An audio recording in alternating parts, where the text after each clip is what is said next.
Hi guys, welcome back to Teacher Media. In this video, we are going to learn about synthetic events. Understanding synthetic events in React. Synthetic events in React are cross-browser wrappers around the native events provided by the browser. They ensure that the events behave consistently across different browsers. అంటే chrome తీసుకున్నాం, edge తీసుకున్నాం, safari చాలా ఉంటాయి browsers. So అన్నిట్లలో మన event కరెక్ట్గా work అవ్వాలి అంటే ఏం చేయాలి? సో బేసికల్లీ క్రోమ్ వాడు ఒకలాగా రాస్తాడు, ఎడ్జ్ వాడు ఒకలాగా రాస్తాడు. సో ఒక్కొక్కరు ఒకలాగా రాస్తారు వాళ్ళ కోడింగ్. సో వాటిలో మన వెబ్సైట్ కరెక్ట్గా వర్క్ అవుతుందా లేదా అనేది, మన ఈవెంట్ కరెక్ట్గా వర్క్ అవుతుందా లేదా అనేది తెలియదు. సో దట్ అన్నిటికీ కూడా సేమ్గా వర్క్ అవ్వాలి. నా ఈవెంట్ సేమ్గా వర్క్ అవ్వాలి అన్ని బ్రౌజర్స్లో కానీ ఎక్కడైనా సరే. నేను ఇన్పుట్లో ఒక వాల్యూ ఎంటర్ చేస్తున్నా, అది ఏ బ్రౌజర్లో అయినా కానీ అది యాక్సెస్ చేసుకొని వాడుకునేలాగా ఉండాలి. సో వాటి కోసమని ఈ సింథటిక్ ఈవెంట్స్ అనేది డెవలప్ చేశారు. ఇక్కడ ఎగ్జాంపుల్ చూడండి, ఒక బటన్ పైన ఆన్ క్లిక్ చేసినప్పుడు, దాని మీద క్లిక్ చేసినప్పుడు హ్యాండిల్ క్లిక్ అనే ఫంక్షన్ కాల్ అవుతుంది. ఈ ఫంక్షన్ ఇక్కడ పైన ఉంది, దీని లోపల మాత్రం ఈవెంట్ ఉంది. ఈవెంట్ ఇక్కడ ఏం పాస్ చేస్తలేదు. ఒకవేళ మనం డేటా పాస్ చేయాలి అనుకుంటే యారో ఫంక్షన్ తోని పాస్ చేస్తాం డేటాని. బట్ అట్ హియర్ ఒక ఈవెంట్ అనేది ఆటోమేటిక్ వెళ్ళిపోయింది, అంటే ఆటోమేటిక్ గా దాంట్లోకి పాస్ చేశాము. ఆ పాస్ చేసిన దాంట్లో టైప్ ఉంది, ఆ టైప్ లో క్లిక్ అనేది ఉంది. సో బేసికలీ ఈ ఈవెంట్ ఎక్కడి నుంచి వచ్చింది? ఈ నేటివ్ ఈవెంట్ కి. నేటివ్ ఈవెంట్ అంటే మామూలుగా ఒక బటన్ మీద క్లిక్ చేసినాం. సో ఆల్రెడీ చెప్పాను. సో దాని గురించి, దానిలో మనం ఇంకొక ఈవెంట్ ని పాస్ చేస్తున్నాం. అదే ఈవెంట్. ఇది ఎందుకు పాస్ చేస్తున్నాం అంటే, అది ఏ బ్రౌజర్ అయినా కానీ మనకు ఆ ఈవెంట్ మనం అనుకున్నట్టుగా వర్క్ అవ్వాలి. So that is all about this event. So ఈ ఈవెంట్ టైప్ అనేది వచ్చేసింది. ఆ ఈవెంట్ టైప్ నువ్వు యూజ్ చేసుకోవాలనుకుంటే యూజ్ చేసుకోవచ్చు. That is about first point. Event pooling.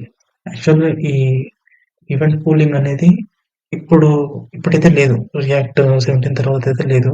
But ఇంత ముందుకు ఎలా ఉండేనంటే, ఒక ఈవెంట్ జరుగుతుంది, ఐ మీన్ ఒక ఇన్పుట్ లో ఒక వాల్యూ ఎంటర్ చేస్తున్నాడు.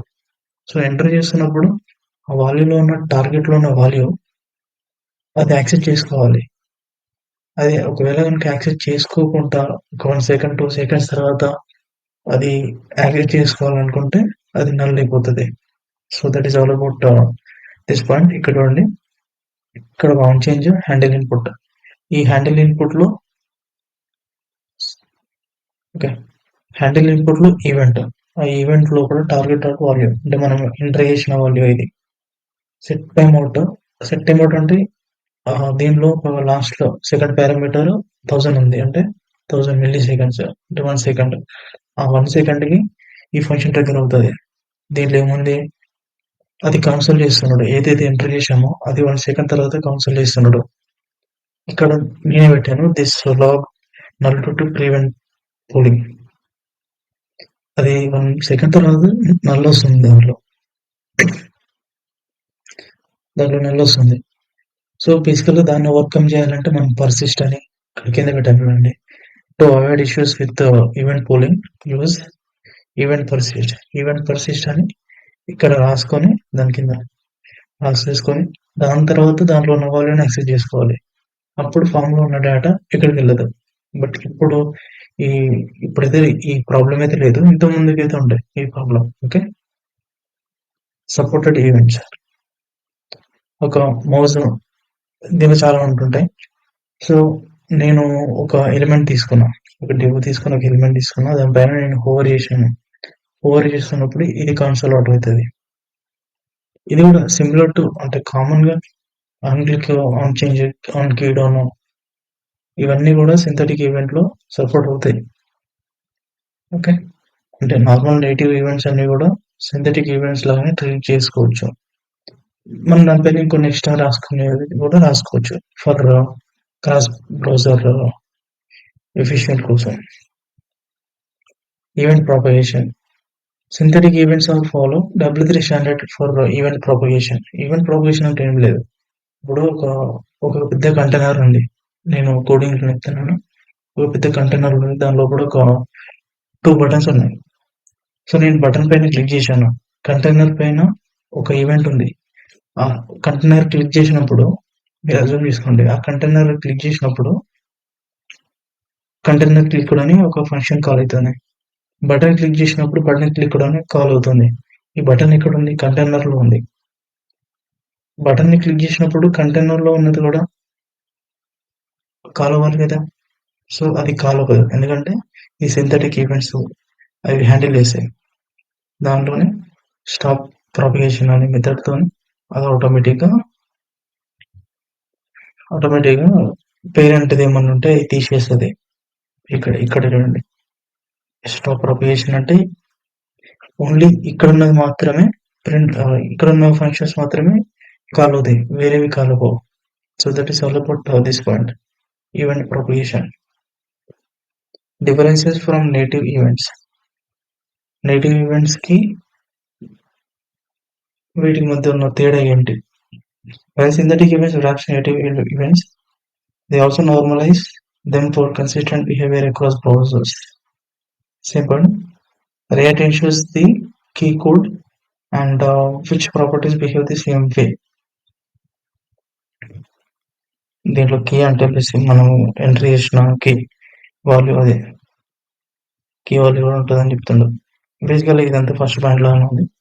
సో ఇక్కడ నేను అక్కడ టైప్ చూపెట్టాను, దాంట్లో ఇంకో కీ ప్రాపర్టీ ఉంటుంది అంతే. వీటన్నిటికీ ఒకసారి ప్రాక్టికల్ ఎగ్జాంపుల్ చూద్దాం. బేసికల్లీ ఇవన్నీ కోర్ కాన్సెప్ట్. ఇది ఇక్కడ కూడా చెప్పాడు, ఇక్కడ కూడా చెప్పరు ఇవి. సో బేసికల్లీ నేర్చుకుంటే చాలా బెటర్. ఒకవేళ సింథటిక్ ఈవెంట్స్ అని ఎవరైనా అడిగినా సరే, క్వశ్చన్ చేసినా సరే, ఇవి మ్యాక్సిమం చాలా చోట్ల యూజ్ చేస్తుంటారు కానీ చాలా మందికి తెలియదు. సో ఇవి నేర్చుకుంటే చాలా బెటర్ ఉంటుంది. ఓకే,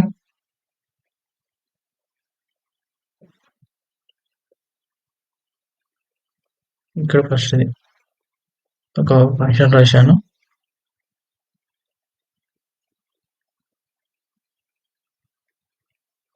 ఒక బటన్ రాసేసి దాంట్లో హ్యాండిల్ క్లిక్. ఇక్కడ ఏమొస్తుందో చూద్దాం. ఇక్కడ ఆల్రెడీ రన్ అవుతుంది. క్లిక్ మీకు క్లిక్ చేసినప్పుడు క్లిక్ అని వచ్చింది. సో ఒకవేళ ఈవెంట్ లోపల టైప్ కాకుంటే ఈవెంట్నే కాన్సోల్ లేదు, ఈవెంట్ని కాన్సోల్ అవుట్ చేశాను.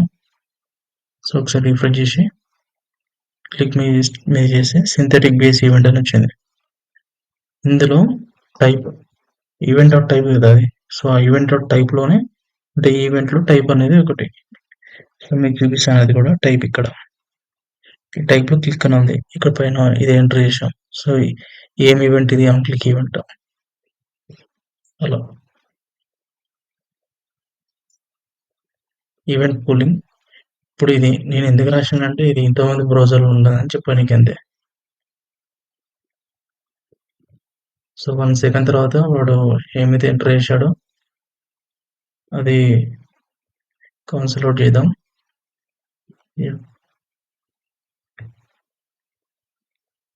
నేను ఏ ఎంటర్ చేస్తాను, ఏబిసి ఏబిసి. ఇక్కడ చూడండి event pooling ABC. Event pooling లో కూడా ఈ వాల్యూ ప్రింట్ అవుతుంది. సో మనం ఏమనుకున్నాం, అసలు అవ్వదు, ఆ ఈవెంట్ ని మనం పర్సిస్ట్ చేయలేము without marking it as persist or default prevent అనేది పెట్టకుండా మాత్రం దాన్ని 1 సెకండ్ తర్వాత యాక్సెస్ చేయలేమని చెప్పుకున్నాం. బట్ ఈ రియాక్ట్ 17 నుంచి వెళ్ళి అది తీసేశారు. సో మనం ఇక్కడ పర్సిస్ట్ చేయనవసరం లేదు, డైరెక్ట్గా ఆటోమేటిక్గా చేసుకోవచ్చు. కానీ ఇంత ముందుకు ఎలా ఉండేనంటే ఈ వాల్యూ ప్రింట్ అవ్వకపోయేది, నల్లు వస్తుండే. నల్లు అంటే అక్కడ ఏముండదు. సో దానికన్నా అది యాక్సెప్ట్ చేసుకోవాలంటే ఈవెంట్ డాట్ ప్రివెంట్ డిఫాల్ట్ అని రాసుకునేవాళ్ళు, పర్సిస్ట్ అని రాసుకునేవాళ్ళు. ఇవి 2 మెథడ్స్. ఓకే,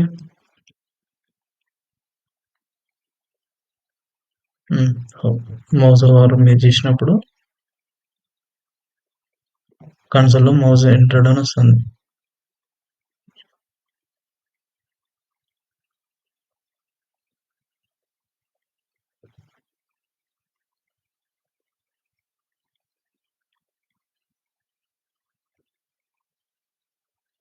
మౌస్ ఓవర్ చేసినప్పుడు మౌస్ ఎంటర్డ్ అని కన్సోల్ వస్తుంది. ఇలా ఇక్కడ వచ్చింది కదా మౌస్ ఎంటర్డ్ అని, ఇలా ఓవర్ మీ చేసినప్పుడు ఇలా ప్రింట్ అవుతుంది. Event propagation.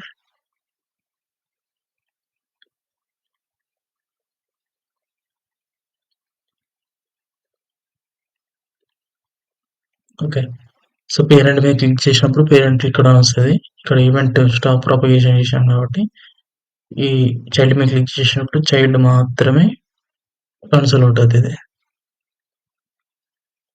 సో క్లిక్ మీద చేస్తాను. క్లిక్ మీద చేసినప్పుడు చైల్డ్ క్లిక్ అని రావాలి. ఇలా నేను బయట క్లిక్ చేస్తున్నప్పుడు పేరెంట్ క్లిక్ అని రావాలి. సో ఇలా దట్స్ ఇట్. ఇది డిఫరెన్సెస్. దీనికి డిఫరెన్స్ ఏంటనేది జస్ట్ ఈవెంట్ పాస్ చేస్తాం. ఈవెంట్ని లోపల ఉన్న కీస్ కానీ ఈవెంట్స్ కానీ టార్గెట్లో ఉన్న వాల్యూస్ కానీ ప్రింట్ చేసుకుంటాం. That is the difference between native and synthetic events. That's it. Not subscribed to our channel, please do subscribe. Thank you.